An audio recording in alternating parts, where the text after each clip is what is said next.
Hello guys, current affairs funda में आप सभी का स्वागत है। मैं हूं आपके साथ अभिषेक शर्मा और आज के इस वीडियो सेशन में हम 12 अगस्त तक के सभी इंपॉर्टेंट करंट अफेयर्स कवर करने वाले हैं। हमेशा की तरह आप इस वीडियो को अंत तक जरूर देखिएगा। आज भी आपको काफ़ी कुछ जानने के लिए मिलेगा। साथ ही गाइस, इस सेशन को शुरू करने से पहले आप सभी को बताना चाहूँगा, यदि आप हमारे daily current affairs PDF, weekly PDF, monthly PDF और हर महीने के banking and economic awareness PDF चाहते हैं तो करंट अफेयर्स फंडा का 1 ईयर मेंबरशिप प्लान आप ज्वाइन कर सकते हैं, जिसका लिंक आपको वीडियो के डिस्क्रिप्शन में या फिर फर्स्ट कमेंट में मिल जाएगा। आपको बता दें, इस 1 ईयर मेंबरशिप प्लान के तहत जितना भी हमारा पीडीएफ कंटेंट है वो हम आपको 1 साल तक प्रोवाइड कराते हैं, जिसे आप डाउनलोड कर सकते हैं, प्रिंट आउट भी निकलवा सकते हैं। इसके लिए चाहे तो आप करंट अफेयर्स फंडा ऐप को यूज़ कर सकते हैं या फिर अपने लैपटॉप या सिस्टम की मदद से वेब लॉगिन भी कर सकते हैं। कोई भी आपका एग्जाम हो, बैंकिंग, एसएससी, रेलवे या फिर स्टेट पीसीएस, जहाँ पर भी जनरल अवेयरनेस या करंट अफेयर्स पूछे जाते हैं, सभी एग्जाम्स के लिए हमारा पीडीएफ कंटेंट काफ़ी यूज़फुल है। तो कोई भी अगर आपका डाउट है हमारे इस पीडीएफ कोर्स से संबंधित तो आप कमेंट बॉक्स में अवश्य लिखिएगा। चलिए फिर करते हैं शुरुआत इस वीडियो सेशन की। हमेशा की तरह सबसे पहले आज का क्वेश्चन देख लेते हैं। इसका आंसर आपको अभी कमेंट बॉक्स में करना है। इन विच ईयर वॉज द राष्ट्रीय स्वयंसेवक संघ आरएसएस एस्टेब्लिश्ड? राष्ट्रीय स्वयंसेवक संघ की स्थापना किस वर्ष हुई थी? ऑप्शंस देख लेते हैं। 1925, 1932, 1947 या फिर 1975। जल्दी से आंसर कर दीजिए, फिर हम आगे बढ़ते हैं। इसी तरह क्वेश्चन से यदि आप प्रैक्टिस करना चाहते हैं तो हमें टेलीग्राम पर ज्वाइन कर लीजिए। करंट अफेयर्स फंडा नाम से हमारा टेलीग्राम चैनल है।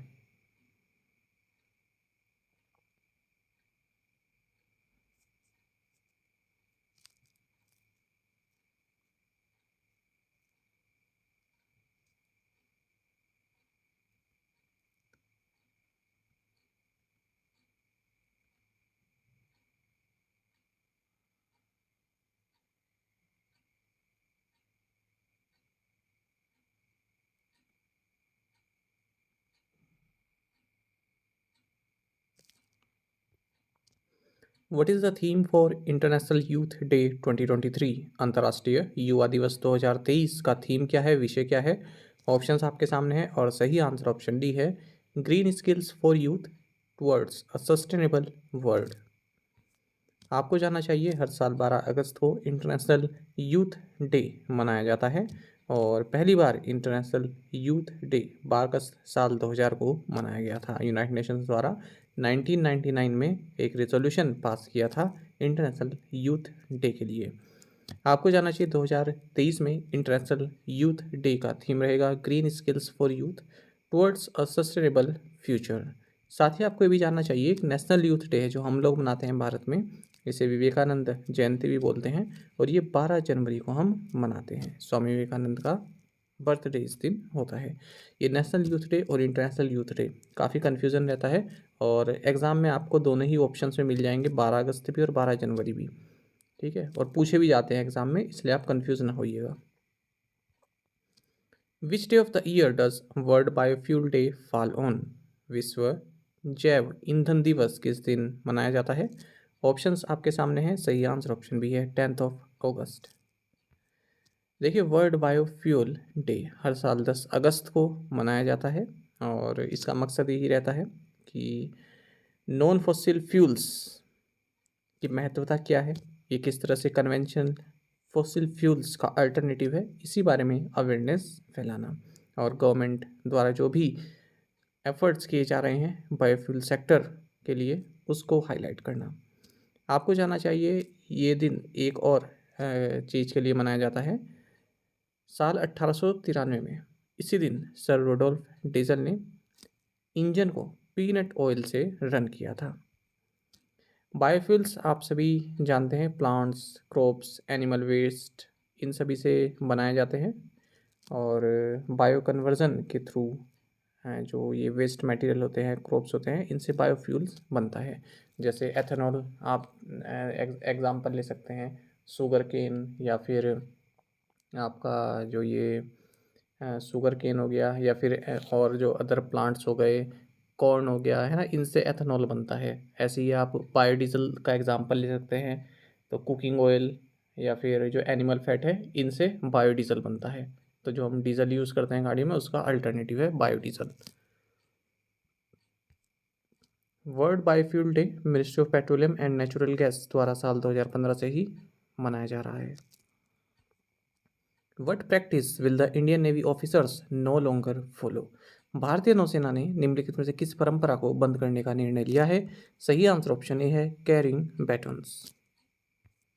आपको जाना चाहिए इंडियन नेवी ने हाल ही में डिसाइड किया है कि जो नेवी के सीनियर ऑफिसर्स होते हैं इनके हाथ में एक बैटन रहती है, एक छड़ी रहती है, तो अब वो नहीं रहेगी। ये एक कॉलोनियल प्रैक्टिस है और इससे जो है दूरी बनाई जा रही है।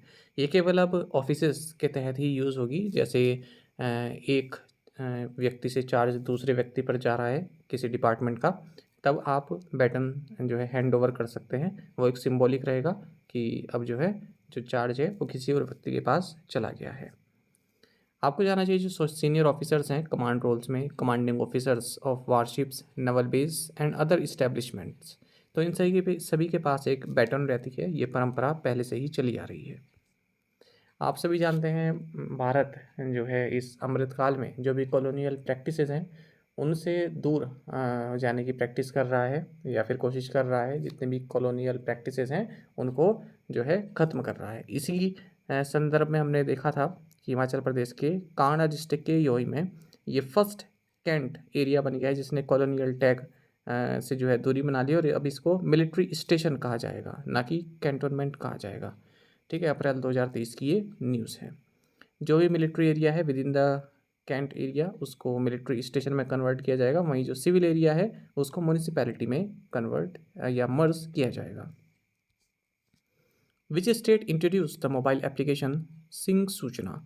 किस राज्य ने मोबाइल एप्लीकेशन सिंह सूचना पेश किया? सही आंसर ऑप्शन ए है गुजरात। आपको जाना चाहिए गुजरात के चीफ मिनिस्टर भूपेंद्र पटेल इन्होंने एक मोबाइल एप्लीकेशन लॉन्च की है जिसका नाम है सिंह सूचना। तो इसके तहत जो लोग हैं वो भी अब यदि लायन को कहीं पर देखते हैं तो डायरेक्ट इस ऐप के थ्रू फॉरेस्ट डिपार्टमेंट को बता सकते हैं, ताकि जल्द से जल्द कोई जो है ऐसी घटना ना हो, अप्रिय घटना ना हो, उससे बचा जा सके, रियल टाइम उसको ट्रैक कर सके लाइन को। ये initiative is expected to relieve the pressure on the Gir national park. ठीक है, तो जो गिर नेशनल पार्क के ऑफिशियल हैं उनसे भी थोड़ा प्रेशर रिलीज़ होगा यदि लोग रिपोर्ट कर देंगे कि यहाँ पर लायंस घूम रहे हैं। अच्छा, गुजरात से संबंधित एक न्यूज़ है तो बैंक से संबंधित, पर जान लीजिए यहीं पर आपका सही रहेगा, गुजरात से संबंधित है क्योंकि HDFC बैंक ने गुजरात शॉपाथॉन 2.0 लॉन्च करने का अनाउंसमेंट किया है। ठीक है, तो एक शॉपिंग फेस्टिवल है जिसमें कि अगर आप HDFC बैंक से पेमेंट करते हैं तो कई तरह के आपको डिस्काउंट देखने के लिए मिल जाते हैं। तो ऐसा भी आ सकता है कि किसी बैंक ने गुजरात शॉपाथॉन 2.0 लॉन्च किया है। Which district has got top ranked as the top performing district under Jal Jeevan सर्वेक्षण JJS 2023? जल जीवन सर्वेक्षण के तहत किस जिले को शीर्ष प्रदर्शन करने वाले जिले के रूप में शीर्ष स्थान मिला है? सही आंसर ऑप्शन ए है श्रीनगर। आपको जाना चाहिए श्रीनगर डिस्ट्रिक्ट जम्मू एंड कश्मीर, इसे टॉप परफॉर्मिंग डिस्ट्रिक्ट का अवार्ड दिया गया है अंडर जल जीवन सर्वेक्षण। इसके तहत 114 हर घर जल सर्टिफाइड विलेजेस जो हमारे देश में हैं जो कि जल जीवन मिशन को इम्प्लीमेंट कर रहे हैं उनको रैंक किया गया है। और इसमें जो अवधि रही किस टाइम से किस टाइम के बीच में रैंक किया गया है, तो 1 अक्टूबर 2022 से 30 जून 2023 के बीच में जो प्रदर्शन रहा है डिस्ट्रिक्ट्स का उसके हिसाब से यहाँ पर रैंक किया गया है। जल जीवन सर्वेक्षण आप सभी जानते हैं एक इवैल्यूएशन मेथोडोलॉजी है जिसके तहत जो डिस्ट्रिक्ट्स हैं, स्टेट्स हैं, उनकी क्या परफॉर्मेंस रही है जल जीवन मिशन पर, उसके हिसाब से इन्हें रैंक किया जाता है नेशनल लेवल पर मंथली बेसिस पर। जल जीवन मिशन की बात करते हैं तो प्राइम मिनिस्टर नरेंद्र मोदी द्वारा 15 अगस्त 2019 को इसे लॉन्च किया गया था। इसका मकसद है जितने भी रूरल हाउस होल्ड्स हैं उनको एडिक्वेट क्वांटिटी ऑफ वाटर जो है प्रोवाइड कराना। Which agency collaborated with Atal Innovation Mission and Central Board of Secondary Education for the ATL Space Challenge 2023? ATL space challenge 2023 के लिए किस एजेंसी ने अटल इनोवेशन मिशन और केंद्रीय माध्यमिक शिक्षा बोर्ड के साथ सहयोग किया है? सही आंसर ऑप्शन बी इसरो है। आपको जानना चाहिए अटल इनोवेशन मिशन नीति आयोग ने इंडियन स्पेस रिसर्च ऑर्गेनाइजेशन यानी कि ISRO and central board of secondary education यानी कि CBSE के साथ मिलकर ATL यानी कि Atal tinkering lab space challenge 2023 launch किया है सभी स्कूल स्टूडेंट्स के लिए पूरे देश भर में। इस चैलेंज को जो है स्कूल स्टूडेंट्स, मेंटर्स, टीचर्स के लिए जो है डिज़ाइन किया गया है तो कोई भी स्कूल हो सकते हैं जहाँ पर ATL लैब्स हैं या फिर नहीं है, सभी के लिए ये वैलिड रहेगा। तो जो स्टूडेंट्स हैं 5th से 12th क्लास तक के, उनको एक ओपन प्लेटफॉर्म प्रोवाइड किया जा रहा है जहाँ पर वो इनोवेट कर सकते हैं, और इस प्लेटफॉर्म पर कई तरह की modern day space technology problems भी देखने के लिए मिलती है, उनका सोल्यूशन यहाँ पर दे सकते हैं। सोल्यूशन सबमिट कर सकते हैं 11 अगस्त से 20 सितंबर के बीच में। Which port has become the fastest major port to handle 50 million metric ton of cargo in the current fiscal year? कौन सा बंदरगाह चालू वित्त वर्ष में सबसे तेजी से 50 MMT कार्गो को हैंडल करने वाला प्रमुख बंदरगाह बन गया है? सही आंसर ऑप्शन ए है, पैरादीप पोर्ट। जानेगा, पैरादीप पोर्ट अथॉरिटी ये फास्टेस्ट मेजर पोर्ट बन गया है जिसने 50 मिलियन मैट्रिक टन कार्गो को जो है हैंडल किया है इस फिजिकल ईयर में। तो पिछले साल से अगर हम इसकी तुलना करें तो 6.5% की ग्रोथ देखी गई है। पैरादीप पोर्ट की बात करेंगे, नेचुरल पोर्ट है, डीप वाटर पोर्ट है, हमारे जो ईस्ट कोस्ट है वहाँ पर उड़ीसा राज्य में, और महानदी रिवर और बे ऑफ बंगाल के कॉन्फ्लुएंस पर ये सिचुएटेड है। From where was Russia's first moon mission in nearly 5 decades launched recently? हाल ही में लगभग 5 दशकों में रूस का पहला चंद्रमा मिशन कहाँ से लॉन्च किया गया? सही आंसर ऑप्शन बी है, वोस्टोचनी स्पेस पोर्ट। देखिए, एक लूनर लैंडिंग मिशन लॉन्च किया गया है रशिया के वोस्टोचनी स्पेस पोर्ट से, जिसके तहत आपको बता दें, अब ये जो मून मिशन लॉन्च किया गया रशिया द्वारा, ये पिछले 5 दशक में पहला मिशन है जो रशिया द्वारा मून पर लॉन्च किया गया है, क्योंकि रशिया का जो लास्ट मून लैंडिंग अटैम्प्ट था ये 1976 में किया गया था, और तब तो रशिया सोवियत यूनियन का ही हिस्सा था।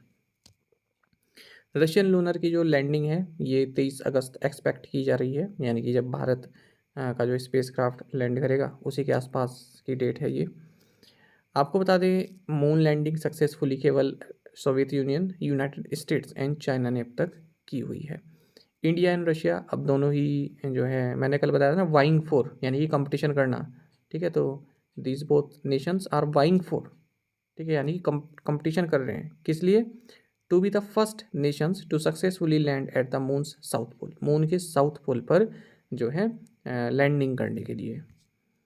तो इस रशियन मिशन का नाम है लूना 25 मिशन। इसका मकसद है मून रॉक एंड डस्ट इनके सैंपल्स कलेक्ट करना, ताकि आगे कभी यहाँ पर मून पर कोई बेस कंस्ट्रक्ट करना पड़े तो उसके लिए मून का एनवायरनमेंट क्या है, क्या पोटेंशियल है, उसके बारे में जानकारी हो सके। Indraprastha institute of information technology Delhi innovation and incubation centre has signed a memorandum of understanding with which bank to scale up Indian startups.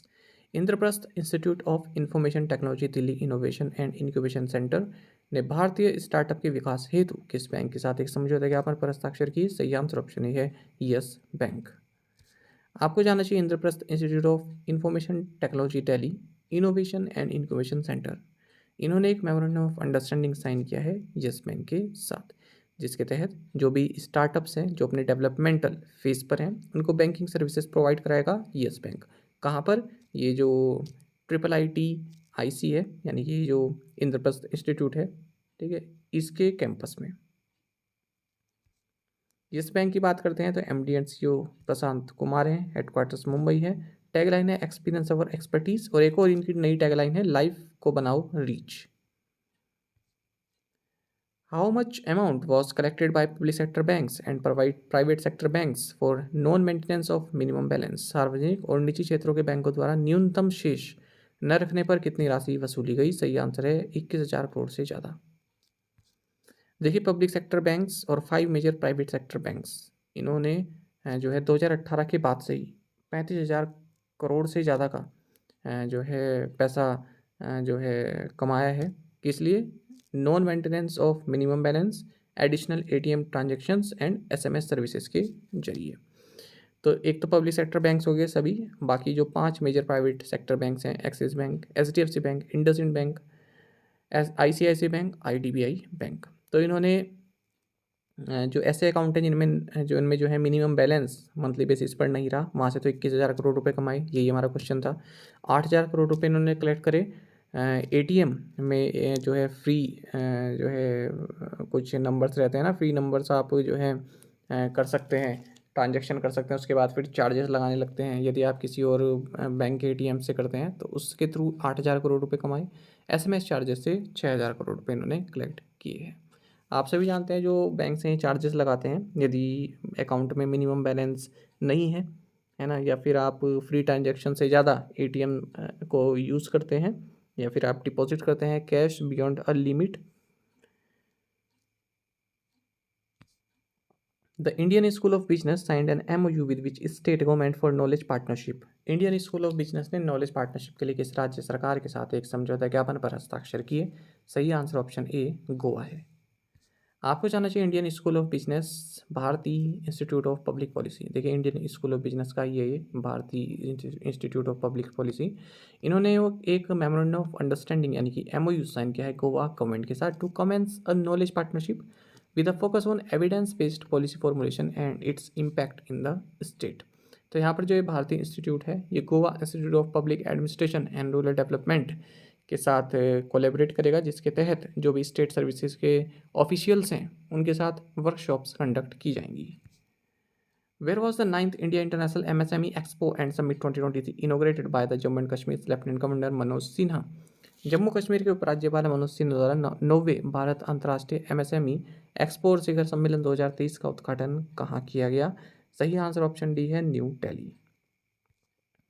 आपको जानना चाहिए जम्मू एंड कश्मीर के लेफ्टिनेंट गवर्नर मनोज सिन्हा, इन्होंने 9th India international MSME expo and summit 2023 को इनोग्रेट किया है new Delhi में। आपको बता दें इस प्रेस्टिजियस गैदरिंग को ऑर्गेनाइज किया गया MSME डेवलपमेंट फोरम के द्वारा। तो जो भी micro small and medium enterprises sector की से संबंधित पॉलिसी मेकर्स हैं, एंटरप्रेन्योर्स हैं, तो उनके बीच में एक कोलेबोरेशन ये रहा है। Who is the author of the book titled how prime ministers decide? How prime ministers decide नामक पुस्तक के लेखक या लेखिका कौन है? सही आंसर ऑप्शन सी है नीरजा चौधरी।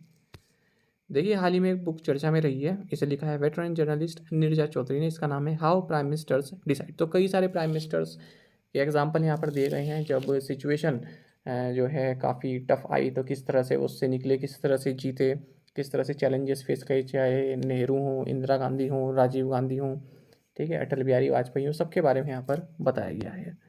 और बुक्स देख लेते हैं जो चर्चा में रही। The bird man of India Salim Ali for children, इसे लिखा है जाई वाइटकर ने। Irrfan a life in movies Shubhra Gupta ने लिखा है। Maya Modi Azad Dalit politics in the time of Hindutva, इसे सुधा पाई एंड सज्जन कुमार ने लिखा है। Vajpayee the ascent of the Hindu right, इसे अभिषेक चौधरी ने लिखा है।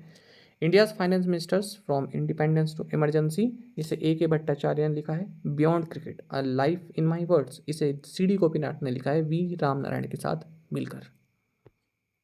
वहीं कारगिल एक यात्री की जुबानी, इसका हिंदी एडिशन लिखा गया है ऋषिराज के द्वारा। Which insurance company introduce the gold plan, किस बीमा कंपनी ने गोल्ड योजना की शुरुआत की? सही answer option C India first life insurance. देखिए India first life insurance company limited, इन्होंने एक नया प्रोडक्ट लॉन्च किया जिसका नाम है गोल्ड प्लान, यानी कि guarantee of life dreams plan. तो India first life insurance company के MD and CEO RM Vishakha हैं।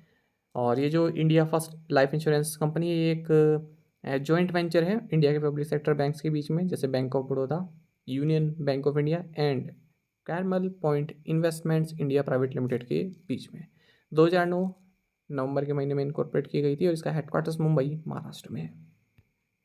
What is the new timeline for listing of securities after the closure of public issue? सार्वजनिक निगम बंद होने के बाद प्रतिभूतियों की लिस्टिंग की नई समय सीमा क्या है? सही आंसर ऑप्शन डी है 3 डेज।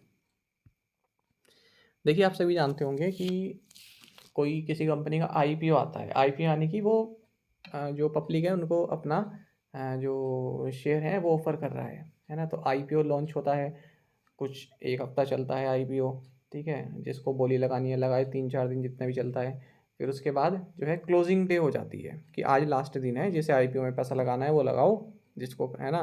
फिर उसके बाद अलॉटमेंट होता है, जिसका नंबर आया होगा उसको अलॉटमेंट मिल जाएगा। उसके बाद फिर जो कंपनी है वो जो आपका ये सेंसेक्स वगैरह है इस पर स्टॉक एक्सचेंज पर लिस्ट हो जाती है। तो उसी से संबंधित है, सेबी ने क्या कहा है कि जो टाइमलाइन है किसी भी IPO के बाद जो कंपनी है उसके लिस्टिंग की, तो 6 डेज ना होकर 3 डेज हो जाएगी। तो यहाँ पर T का मतलब क्या हुआ, जिस दिन क्लोज हुआ IPO उसके 3 दिन बाद जो है कंपनी को जो है लिस्ट हो जाएगी स्टॉक मार्केट में। अब तक 6 दिन लगते हैं, T+6, यानी कि T का मतलब हुआ जो लास्ट दिन था, +6 यानी कि 6 दिन और। तो अब उसको घटाकर T+3 कर दिया, यानी कि अब 3 दिन में लिस्ट हो जाएगी, अलॉटमेंट वगैरह मिल जाएगा। Publishing the allotment advertisement in newspaper can be completed by T+3 days, but not later than T+4 day. On the T+3 day, trading in the stock will start. तो कोई भी कंपनी जो stock exchange पर जो आना चाहती है वो T+3 डे में स्टॉक पर आ जाएगी। Which Indian railway zone recently inaugurated the third pink station, new Amravati station? हाल ही में किस भारतीय रेलवे जोन ने तीसरे pink station new Amravati station का उद्घाटन किया? सही आंसर ऑप्शन ए है सेंट्रल रेलवे। देखिए सेंट्रल रेलवे का जो न्यू अमरावती स्टेशन है ये फर्स्ट स्टेशन बन गया है भुसावल डिवीजन में, और थर्ड स्टेशन बन गया है सेंट्रल रेलवे का जो कि पिंक स्टेशन कहलाएगा, क्योंकि यहाँ पर जितना भी स्टाफ है ये महिलाएं हैंडल कर रही हैं। इससे पहले और दो कौन से स्टेशन है इसके तहत? Matunga station in Mumbai division और Ajni station in Nagpur division. Which bank has launch the first 24/7 live video banking service in India? किस बैंक ने भारत में पहली 24/7 लाइव वीडियो बैंकिंग सेवा शुरू की? सही आंसर ऑप्शन है एयू स्मॉल फाइनेंस बैंक। देखिए AU small finance bank limited ये कंट्री का लार्जेस्ट स्मॉल फाइनेंस बैंक है। ये फर्स्ट फाइनेंशियल सर्विसेज प्रोवाइडर बन गया इंडिया में जिसने 24/7 live video banking service launch की है। इस सर्विस के तहत जो कस्टमर्स हैं वो लाइव वीडियो इंटरेक्शंस कर सकते हैं बैंकर्स के साथ किसी भी समय किसी भी दिन। तो ये सर्विस इंश्योर करती है कि राउंड द क्लॉक यानी कि 24/7 सपोर्ट कस्टमर को मिलता रहे, वीकेंड्स पर भी हॉलीडेज़ पर भी। एयू स्मॉल फाइनेंस बैंक की बात करें, हेडक्वार्टर्स जयपुर राजस्थान में, एमडी सीईओ संजय अग्रवाल है, टैगलाइन है चलो आगे बढ़ें। आपको ये भी जानना चाहिए एयू स्मॉल फाइनेंस बैंक। अच्छा एयू का क्या मतलब है? तो एयू मतलब औरम, ये एक लैटिन वर्ड है, गोल्ड के लिए यूज़ होता है, गोल्ड होता है गोल्ड सोना, उसके लिए औरम यूज़ होता है, लैटिन वर्ड है ये। और गोल्ड का सिंबल आप जानते हैं एयू, तो उसी से लिया गया है symbol AU small finance bank. Previous assignment questions के आंसर देखेंगे। World lion day is celebrated on which day? 10th August। Where is the Interview Island Wildlife Sanctuary located? Andaman and Nicobar Islands. The Raitu Bandhu scheme is support scheme for farmers in which Indian state? Telangana. Which city hosted the second summit of Russia Africa Economic and Humanitarian Forum? St. Petersburg, Russia. Google on July 17 paid tribute to which American scientist and women's rights activist who was the first person to discover the greenhouse effect and its role in the warming of Earth's climate? Answer is Eunice Newton Fute। आप में से कई students ने बिल्कुल सही answer किया है, इसी तरह से आप पार्टिसिपेट करते रहिए। चलिए आज के असाइनमेंट क्वेश्चन देखेंगे। Which organisation releases food price index? In which state is the Sanjay Dogri tiger reserve situated? India and Asian development bank signed a $295 million loan to upgrade state highways in which state? When will India's restrictions of imports of laptops, PCs, tablets and servers go into effect? Central government has approved the establishment of a new seaport at Kulasekharapattinam in which state? तो इन पांचों questions के answer आपको comment box में देने हैं। यदि आपको एक क्वेश्चन का आंसर भी आता है तो भी आप हमें अवश्य ही प्रोवाइड कराएं। ज़्यादा से ज़्यादा संख्या में पार्टिसिपेट करने की कोशिश किया कीजिए। साथ ही करंट अफेयर्स फंडा को आप टेलीग्राम पर भी ज्वाइन कर सकते हैं। यहाँ पर रेगुलर वीडियो अपडेट्स और करंट क्विजेस हम आप सभी के लिए लाते रहते हैं। साथ ही डिस्कशन ग्रुप में आप किसी भी क्वेश्चन का सोल्यूशन पा सकते हैं। दोस्तों यहाँ हमारे करंट अफेयर्स की प्लेलिस्ट दी गई है, इसको आप जरूर देखिए। अपने दोस्तों के साथ फेलो एस्पिरेंट के साथ हमारे करंट अफेयर्स को शेयर आप जरूर करें। आज का ये सेशन आपको कैसा लगा कमेंट बॉक्स में आप अवश्य बताइएगा। Thank you guys.